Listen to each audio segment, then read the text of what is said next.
Hello' everyone, Udalguri জিলাত চৰকাৰী চাকৰিৰ বিজ্ঞাপন। ওদালগুৰি জিলাত মুঠ 2টা পোষ্টৰ চৰকাৰী চাকৰিৰ বিজ্ঞাপন প্ৰকাশ পাইছে। তাৰে ভিতৰত এটা হ'ল চকীদাৰ, আন এটা হ'ল চিফ্ট এডমিনিষ্ট্ৰেটিভ অফিচাৰ। এই 2টা পোষ্টৰ চৰকাৰী চাকৰিৰ বিজ্ঞাপন। এইবিলাক পোষ্টত ফ্ৰেণ্ডছ আপোনালোকে কেনেকৈ এপ্লাই কৰিব, ইয়াৰ ইলিজিবিলিটি ক্ৰাইটেৰিয়া কি হ'ব, কেনেকৈ এপ্লাই কৰিব, এজ কোৱালিফিকেশ্যন, গোটেইখিনি কথা এই ভিডিঅ'টিৰ মাধ্যমেৰে আপোনালোকক জনাম। তো ফ্ৰেণ্ডছ, ভিডিঅ'টি শেষলৈকে চাই থাকিবলৈ নপৰিব। প্ৰথমতে আপোনালোকক দেখুৱাম চকীদাৰ পোষ্টৰ ইলিজিবিলিটি কি। চকীদাৰ পোষ্টত এপ্লাই কৰিব হ'লে ইয়াত মুঠ পোষ্ট আছে এটা। এই পোষ্টত এপ্লাই কৰিব হ'লে এডুকেশ্যনেল কোৱালিফিকেশ্যন হ'ব লাগিব মেক্সিমাম 8 পাছ। মেক্সিমাম 8 পাছ কেণ্ডিডেটসকলেহে এপ্লাই কৰিব পাৰিব, আদাৰৱাইজ এপ্লাই কৰিব নোৱাৰে। যদি ফ্ৰেণ্ডছ আপোনালোকে যদি ফ্ৰেণ্ডছ মেট্ৰিক পাছ কৰি আছে বা তাতকৈ ওপৰৰ কোৱালিফিকেশ্যন আছে, ফ্ৰেণ্ডছ আপোনালোকে এই পোষ্টত এপ্লাই কৰিব নোৱাৰিব। পোষ্টত এপ্লাই কৰিব হ'লে কি ডকুমেণ্টছ ছাবমিশ্যন কৰিব লাগিব। প্ৰথমতে এপ্লিকেশ্যন ফৰ্ম এখন ছাবমিশ্যন কৰিব লাগিব। ষ্টেণ্ডাৰ্ড ফৰ্ম, এপ্লিকেশ্যন ফৰ্ম বুলি ক'লে ষ্টেণ্ডাৰ্ড ফৰ্ম যিকোনো বুক ষ্টল, কিতাপৰ দোকানতে পাই যাব, আপোনালোকে তাৰ পৰা কিনি ল'ব। ষ্টেণ্ডাৰ্ড ফৰ্মটো ফিল আপ কৰিব, অথবা আপোনালোকে বায়'ডাটা বা এপ্লিকেশ্যন ফৰ্ম এটা আপোনালোকে বনাই ল'ব পাৰে। তাৰ লগতে সেল্ফ এটাষ্টেড কপি, অল টেষ্টিমনিয়েলছ, সব ডকুমেণ্টছৰে আপুনি 3টা ছেট বনাব লাগিব। সেল্ফ এটাষ্টেড কৰি 3টা ছেট বনাব লাগিব।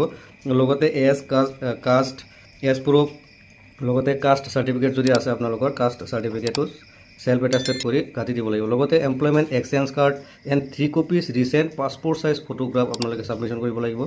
এইখিনি ডকুমেণ্টছ আপোনালোকে 3টা ছেটত আপোনালোকে জেৰক্স কৰি আপোনালোকে ছাবমিশ্যন কৰিব লাগিব। ছাবমিশ্যনটো ফ্ৰেণ্ডছ আপোনালোকে ক'ত কৰিব? ছাবমিশ্যন কৰিব হ'লে অহা 2 জুনৰ আগতে, চাওক ইয়াৰ লাষ্ট ডেট হৈছে 2 জুন, 2 জুন, অহা 2 জুনৰ আগতে আপোনালোকে ডিষ্ট্ৰিক্ট ছেছন জাজ অফিচ ওদালগুৰিত আপোনালোকে ছাবমিশ্যন কৰিব লাগিব। এই অফিচত আপুনি নিজে গৈ ছাবমিশ্যন কৰিব পাৰিব, অথবা বাই পোষ্টৰ যোগেদিও আপোনালোকে ছাবমিশ্যন কৰিব পাৰিব।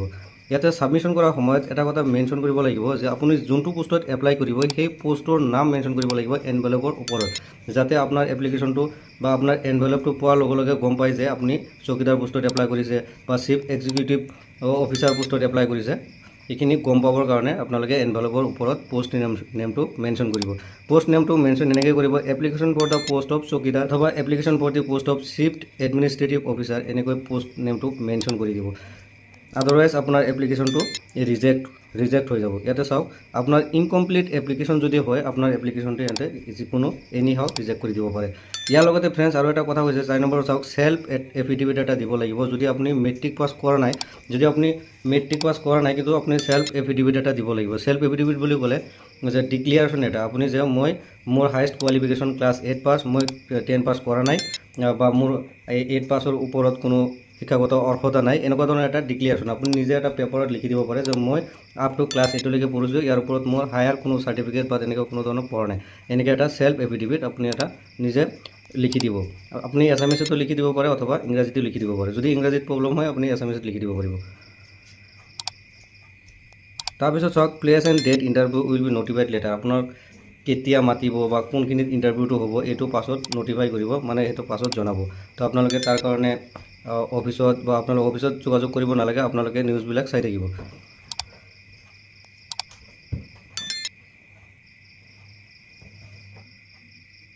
এইটো হ'ল চিফ এডমিনিষ্ট্ৰেটিভ অফিচাৰ CAO। ইয়াত মুঠ খালী পদৰ সংখ্যা হ'ল এটা। ইয়াৰ কাৰণে ইলিজিবিলিটি হ'ব লাগিব, চাওক, candidate must B serve আইদাৰ as a senior administrative officer of the additional district session জাজ অৰ এ head administrative officer in the district session জাজ ইষ্টাব্লিছমেণ্ট। এইটো পোষ্টত এপ্লাই কৰিব হ'লে এনেকুৱা ইলিজিবিলিটি আপোনাৰ থাকিব লাগিব। যদি এনেকুৱা ধৰণৰ ইলিজিবিলিটি আপোনাৰ আছে, তেতিয়াহে আপুনি এই পোষ্টত এপ্লাই কৰিব পাৰিব। আদাৰৱাইজ এই পোষ্টত আপুনি এপ্লাই কৰিব নোৱাৰিব, অনলি চকীদাৰ পোষ্টতহে এপ্লাই কৰিব পাৰিব। তো ইয়াৰ জেনেৰেল ইনষ্ট্ৰাকশ্যনটো আপোনালোকে ইতিমধ্যে আলোচনা কৰাই হৈছে যে ডকুমেণ্টছখিনি 3টা ছেটত আপোনালোকে বনাব লাগিব, এনভেলপত ভৰাব লাগিব। আৰু ইয়াত কেনেকৈ এপ্লাই কৰিব, 2 জুনৰ আগতে ডিষ্ট্ৰিক্ট ছেছন জাজ অফিচ ওদালগুৰিত গৈ আপোনালোকে নিজে ছাবমিশ্যন কৰিব, অথবা বাই পোষ্টৰ যোগেদি আপোনালোকে ছাবমিশ্যন কৰিব পাৰিব। লগতে এনভেলপৰ ওপৰত মেনশ্যন কৰি দিব পোষ্ট নেমটো। এইখিনি অলৰেডি আলোচনা কৰা হৈছে, তো এনেকৈ আপোনালোকে এই পোষ্টটো এপ্লাই কৰিব পাৰিব। তো ফ্ৰেণ্ডছ, এয়া আছিল ডিষ্ট্ৰিক্ট ছেছন জাজ ওদালগুৰি ডিষ্ট্ৰিক্টৰ চৰকাৰী চাকৰিৰ বিজ্ঞাপন। মই আপোনালোকক বিজ্ঞাপনটো দেখুৱাই দিছোঁ। তো আপোনালোকে যদি বিজ্ঞাপনটো ক্লিয়াৰলি দেখা নাই, স্ক্ৰীনশ্বট কৰি ল'ব পাৰে। মই আপোনালোকক দেখুৱাই দিছোঁ, আপোনালোকে স্ক্ৰীনশ্বট কৰি ল'ব পাৰিব। আপোনালোকে স্ক্ৰীনশ্বট কৰি লওক। এনেধৰণৰ চৰকাৰী চাকৰিৰ আপডেট পাবলৈ চেনেলটি ছাবস্ক্ৰাইব কৰিব। ধন্যবাদ। Thanks for watching.